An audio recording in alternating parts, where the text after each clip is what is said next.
Mais je trouve que la structure en tube, enfin en fer soudé, le fait d'avoir un revêtement superbe devant avec un fer.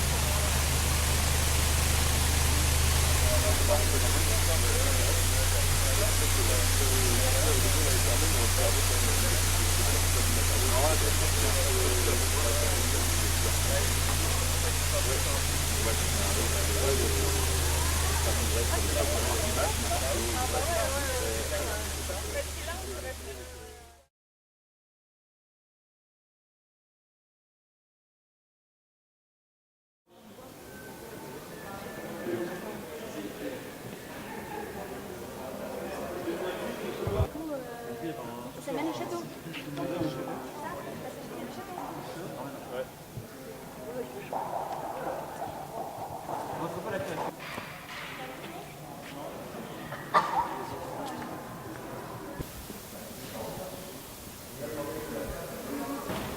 Voilà, et là-bas, c'est un peu la coupe lourde, comme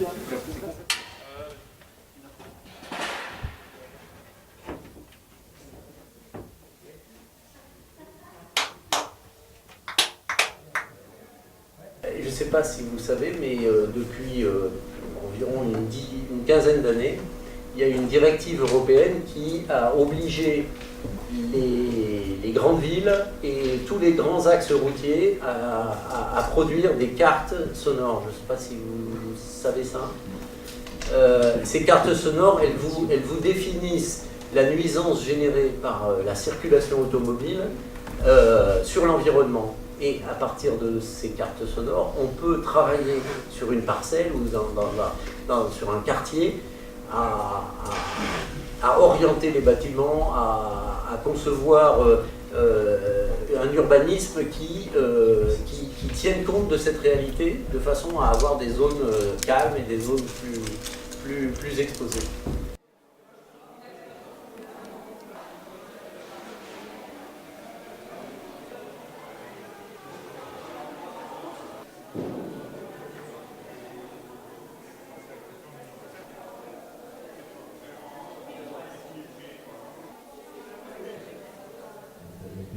D'un seul coup, on voit qu'en termes de création, de dessin d'espace, on a une matière qui devient manipulable et qui devient intéressante à la fois pour structurer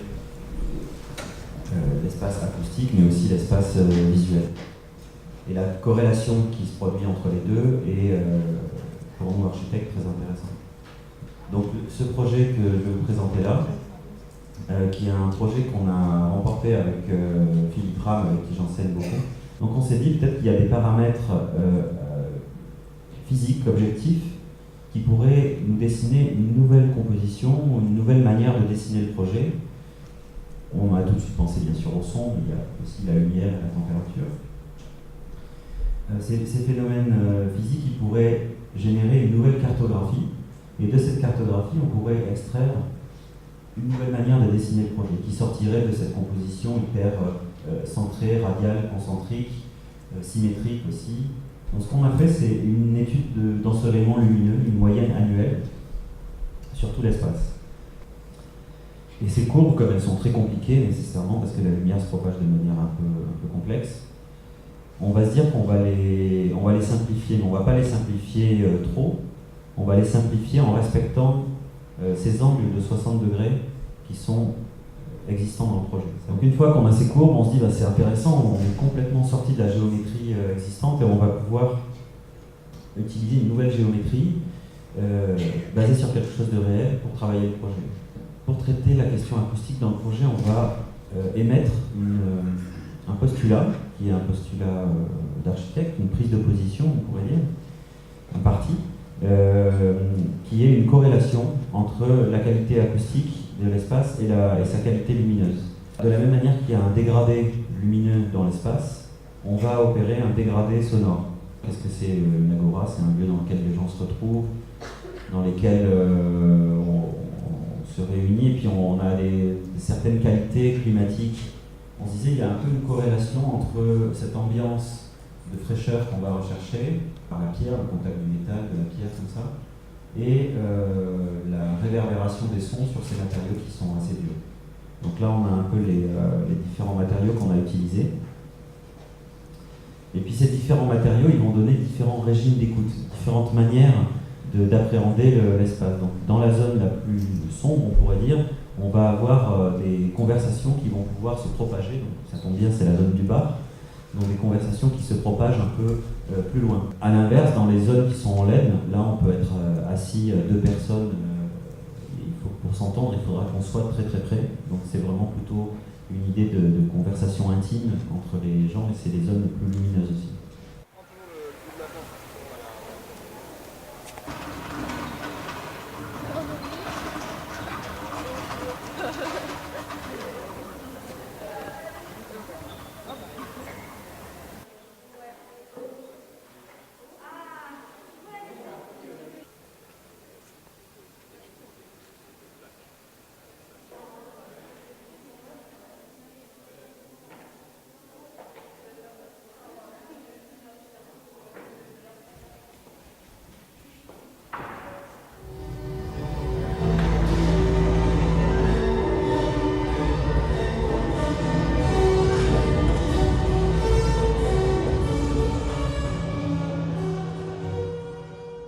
Dans les années 90, l'enthousiasme militaire et industriel pour les armes acoustiques a décliné, mais cette imagination prolifique des fabricants d'armes a quand même établi un cadre idéologique qui donc légitimise l'utilisation du son comme une arme. Et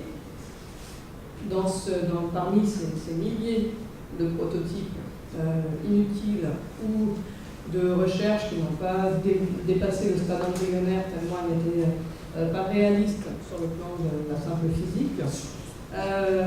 Au milieu donc de ces milliers d'échecs, il y a 6 dispositifs bien réels qui ont émergé et qui ont réussi et qui ont été employés ou qui sont toujours employés aujourd'hui.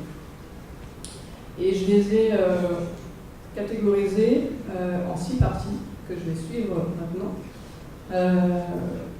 Le leurre sonore, d'abord, la privation sensorielle ensuite, le harcèlement sonore, la surdité temporelle, le répulsif acoustique et le dissuasif acoustique.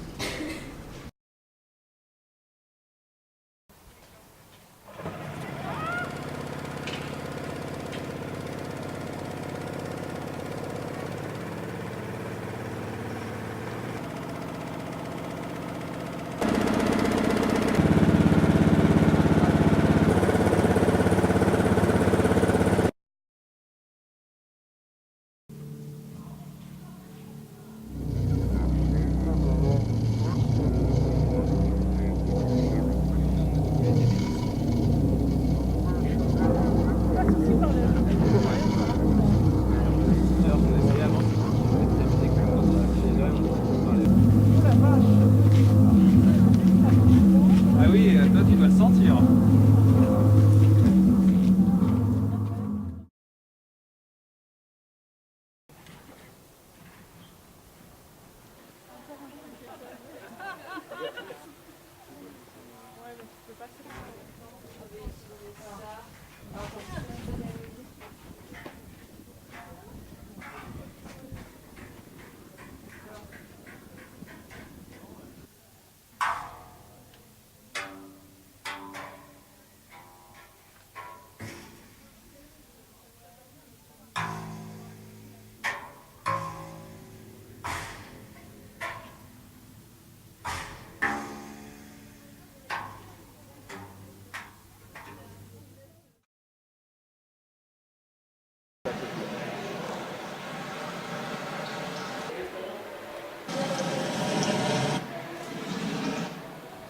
Ah c'est bon, tu peux lancer le bail.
Il y a toute la nef qui rentre dedans, c'est con parce qu'on a envie de C'est que ça fonctionne. Hein.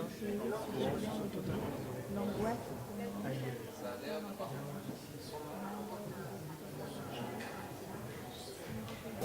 Ça a l'air de...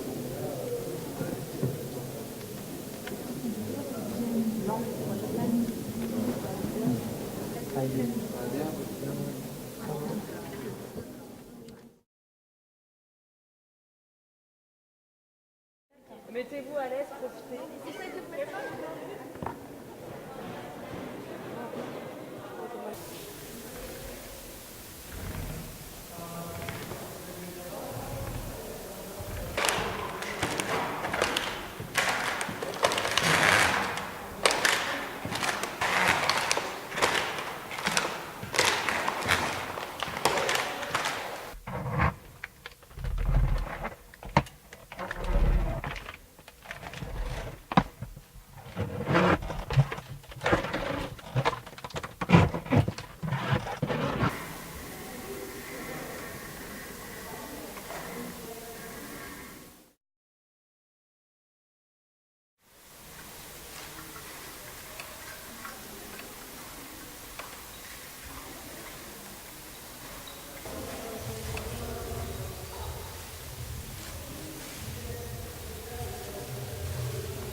Dans cet espace, il y a une petite fenêtre qui donne sur le lac.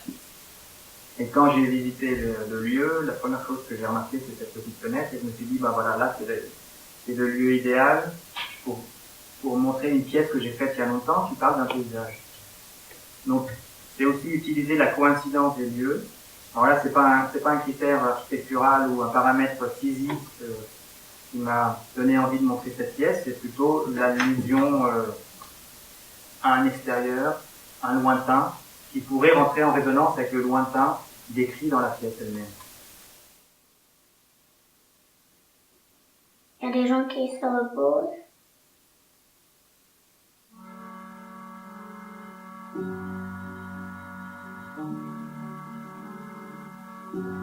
Il y a les drapeaux qui flottent.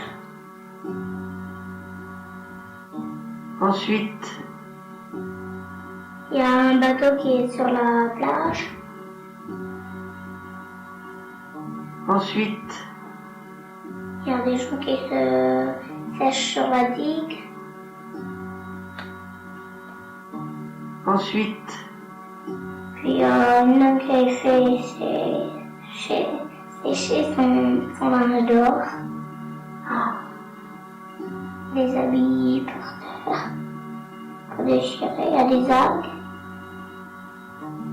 ensuite, Il y a une autre dame en train d'acheter des habits ou je sais pas quoi. ensuite, Puis c'est un magasin avec où ils vendent des livres, des vidéos. ensuite, Il y a une maison, il y a une dame en train d'éplucher des pommes de terre. là-haut,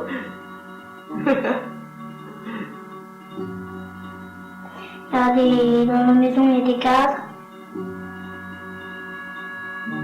ensuite, Il y a des spectateurs qui les regardent. ensuite, Il y a un squelette. comment ça?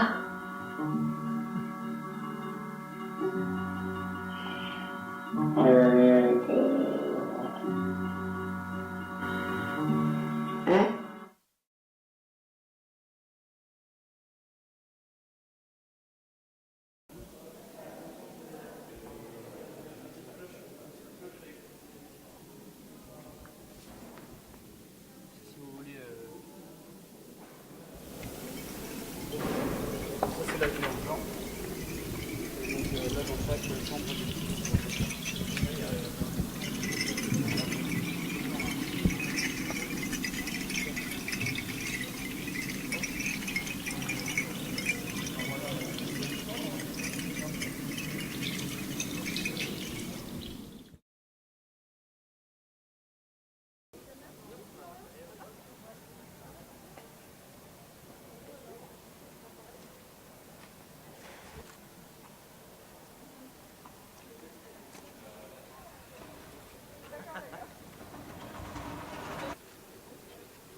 Voilà.